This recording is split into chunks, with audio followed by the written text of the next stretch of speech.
Et salut à toi, comment vas-tu? Ici Juno, l'entretien à cœur, j'espère que tu as la forme. Et en ce jour, on est, bon allez, on va dire fin août.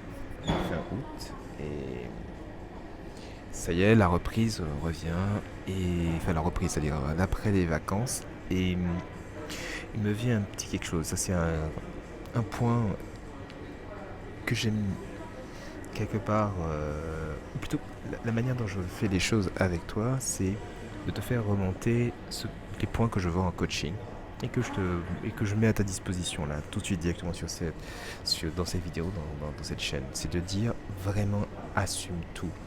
Alors, c'est un peu particulier parce que j'en ai déjà parlé en fait dans l'un des podcasts. Alors, je sais pas si je te mettrai le lien quelque part, mais tu cherches sur Spotify Entretien à cœur, Juno, et tu trouveras l'un de mes trois hacks, en fait, c'est celui, et ce que j'appelle le ownership, et prendre la responsabilité de ce qui se passe. Et c'est vraiment, vraiment, vraiment libérateur de, de dire, ok, dans mes expériences passées, surtout lorsque tu recherches euh, un nouveau poste, une nouvelle carrière, dans ta recherche, il est très important que tu assumes ce qui s'est passé. En tout cas, ce qui s'est passé dans le passé. Alors, j'entends par là que pour être totalement efficace dans ta recherche, il y a vachement intérêt, entre guillemets, que tu fasses la paix avec le passé.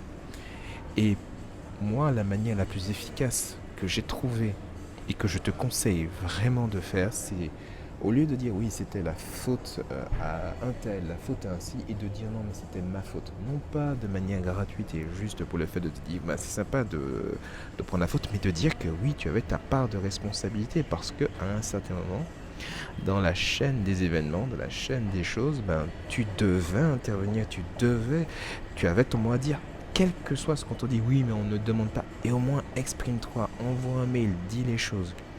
Et quel que soit ton niveau, que tu sois un alternant, que tu sois autre, parce que des fois, certaines situations sont littéralement sauvées parce que quelqu'un a osé dire quelque chose.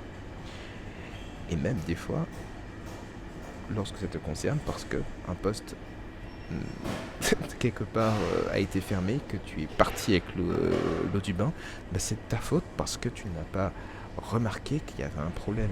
C'est aussi de ta faute si tout d'un coup tu te retrouves au chômage. Pars de cette idée. Parce que si tu oses te dire que c'est la faute de quelqu'un, eh bien quelque part tu n'apprendras pas ta leçon. Mais il faut que tu sincèrement, volontairement, tu dises, il y a eu un problème, il y a quelque chose qui n'a pas été fait et j'ai pas assumé, j'ai pas assuré.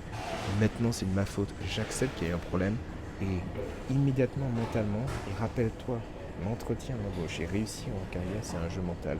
Mentalement, tu switches.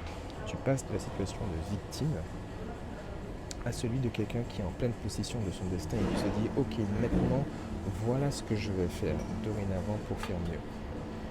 Et c'est mon message pour toi aujourd'hui, surtout au moment de la reprise. Je ne sais pas quelle est ta situation, tu veux changer de carrière, tu veux faire mieux, tu veux démarrer une alternance, tu as toutes sortes de projets. Passe de l'état de victime à celui de personne qui assume. Ça va pas être simple, mais c'est vraiment, vraiment le point de départ pour faire mieux. C'est le point de départ pour pouvoir justement entrer dans ce jeu mental qui est la recherche d'un nouveau poste. Et ce que je dis, la recherche de... N'oublie pas, tu es au top. Accroche-toi. Et bon début d'année. Ciao.